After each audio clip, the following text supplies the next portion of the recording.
उपमुख्यमंत्री अजित पवार यांचे अपघाती निधन. दौलावडगाव व्यापारी ग्रामस्थांकडून कडकडीत बंद ठेवून भावपूर्ण श्रद्धांजली अर्पण.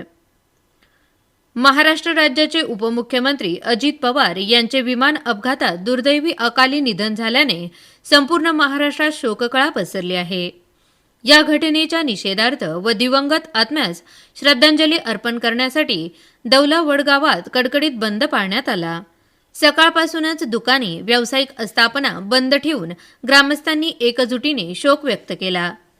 यावेळी गावात शोकसभा आयोजित करण्यात आली होती.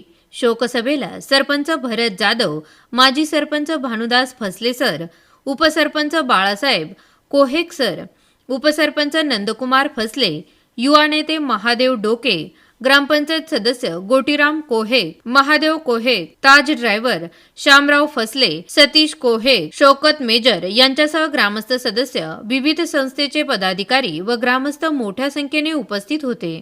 शोकसभेत उपस्थित मान्यवरांनी दिवंगत नेत्याच्या राजकीय योगदानाची आठवण करून देत त्याच्याप्रती संवेदना व्यक्त केल्या.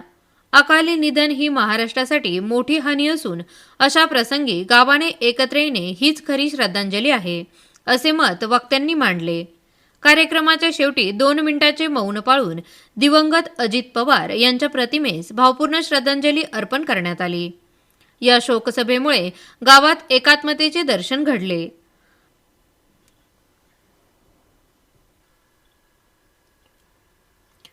अष्टी प्रतिनिधी जावेद सय्यद.